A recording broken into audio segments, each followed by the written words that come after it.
Hey everyone, welcome back for another deep dive with us.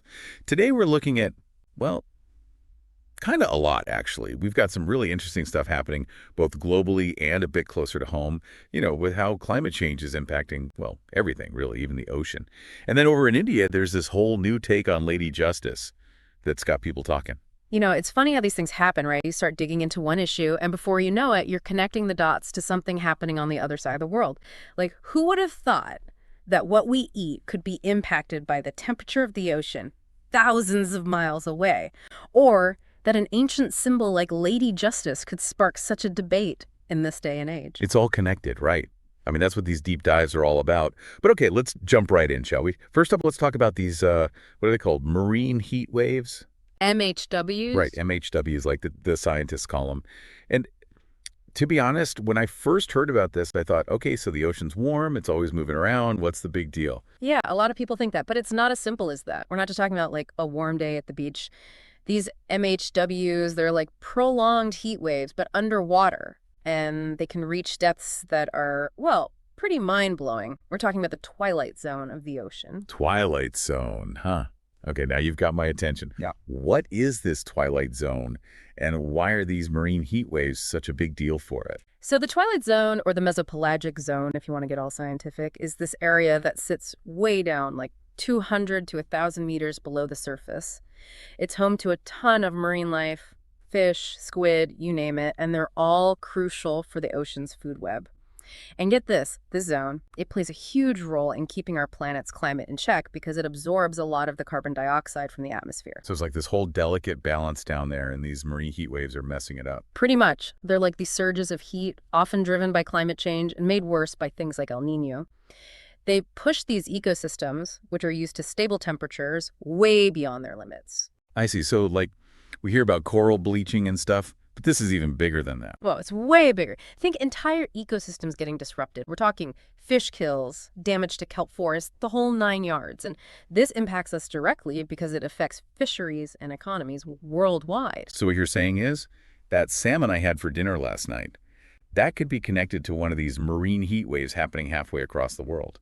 That's kind of freaky if you think about it. It is connected, yeah. But speaking of connections, let's move from the ocean to, well, the courtroom. In India, they just unveiled a new statue of Lady Justice, and get this, she's not blindfolded. No blindfold. Really. I've seen pictures of Lady Justice, the scales, the sword, the blindfold, the whole shebang. But I'll admit, I don't actually know the whole story behind it. Oh, it's interesting. Traditionally, the blindfold is supposed to represent impartiality, justice being blind to things like wealth, status, that kind of thing. But lately, people have been questioning whether that's really how it should be.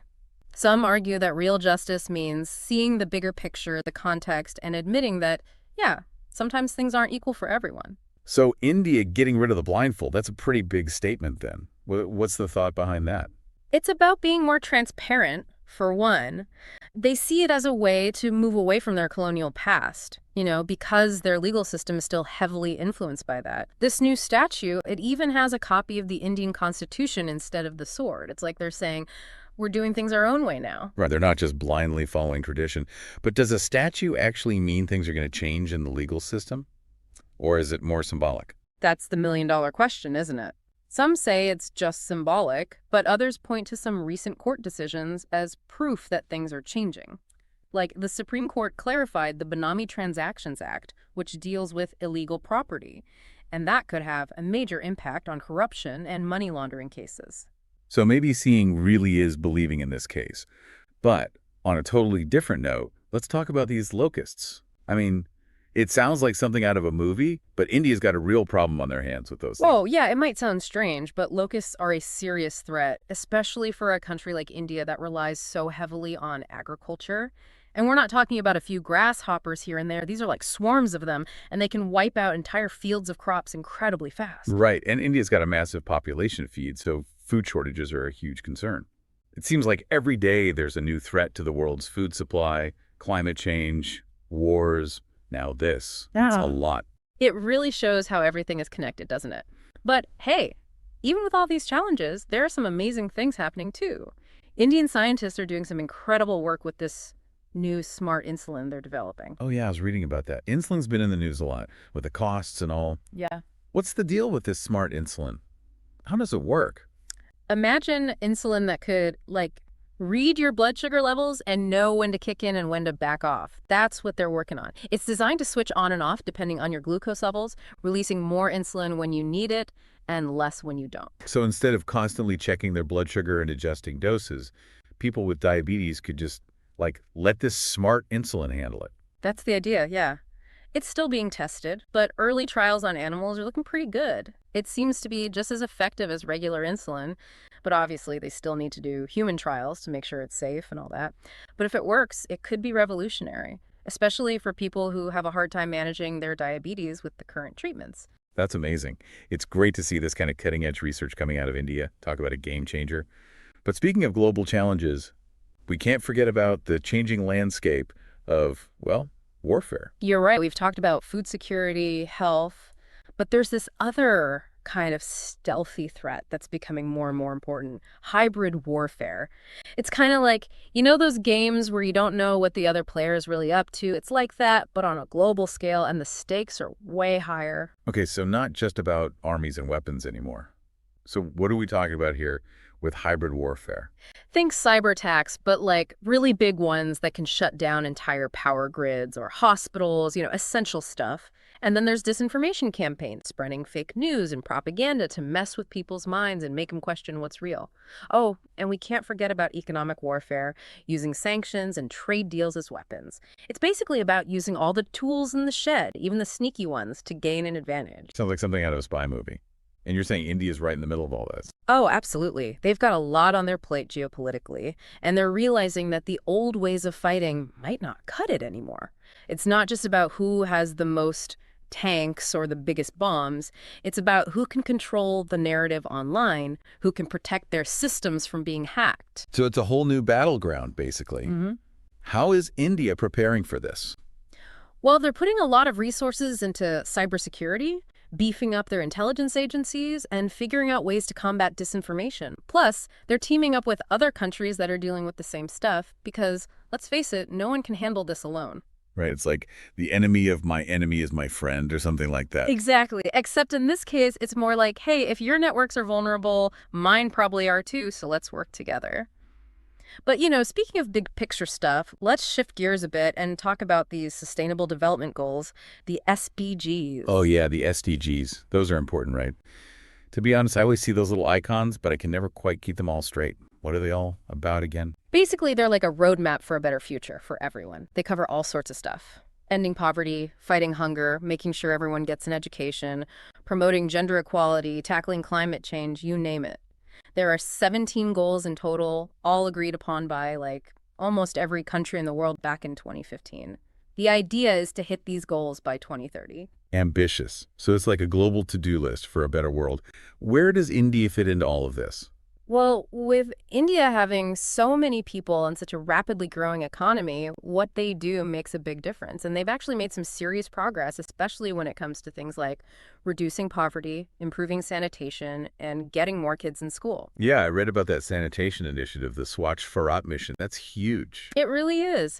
And then there's the Right to Education Act, which guarantees free education for every kid. That's had a huge impact. But it's not all sunshine and roses, of course. India still has a long way to go when it comes to gender equality, closing the income gap, and cleaning up the environment. Right, like they say, Rome wasn't built in a day. What would you say are some of the biggest hurdles for India in terms of hitting these SDGs? Well, one of the big ones is making sure that everyone benefits from the country's economic growth, not just a select few. Like, they've done a pretty good job of lifting people out of poverty, but the gap between the rich and the poor is still massive. And then there's the whole climate change thing, which hits the rural poor especially hard. Yeah, I was reading about that. Floods, droughts, heat waves.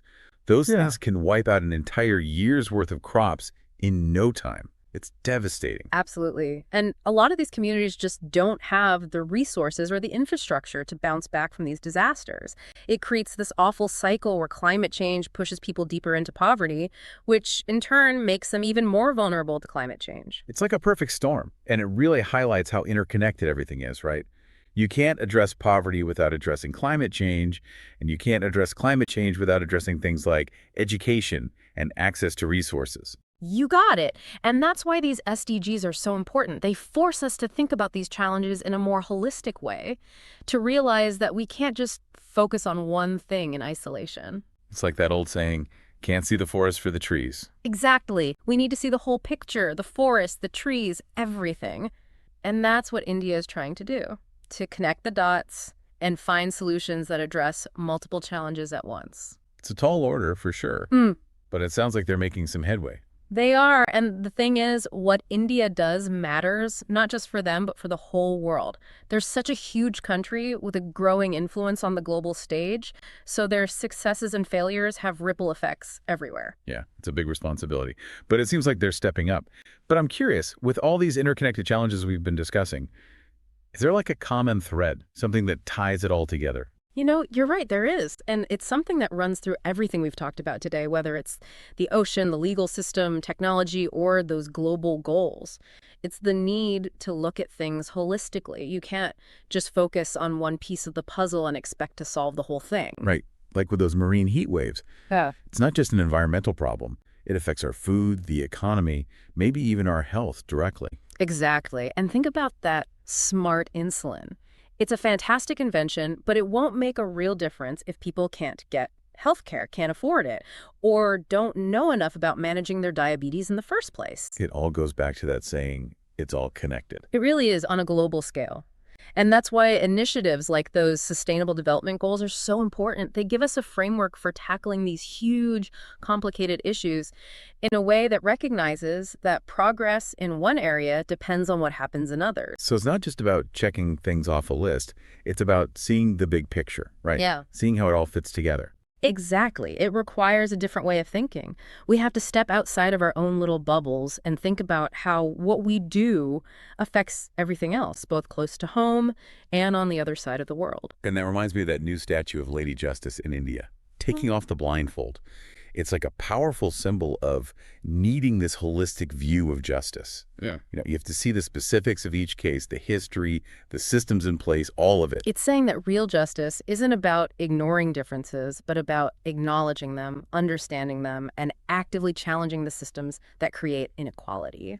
It's a powerful message. So as we wrap up this deep dive, what's the one thing you want our listeners to take away from all of this? I think the most important thing to remember is that the world is complicated. The things we're facing, climate change, health crises, even the way wars are fought, they're all messy and they're all connected. There's no easy fix, but if we try to see the big picture, understand how things are connected, then we can at least start to find our way through it all and hopefully create a better, fairer world for everyone. So ask the tough questions, dig deeper, and don't be afraid to sit with the unknown, right? Exactly. Embrace the learning process, keep challenging your assumptions, and remember, the more you learn, the more you realize how much more there is to learn. Well said. And on that note of continuous exploration, we'll wrap up this deep dive. Thanks for joining us, and don't forget to keep those minds curious, those questions coming, and those conversations going. We'll catch you next time for another deep dive into the fascinating issues shaping our world.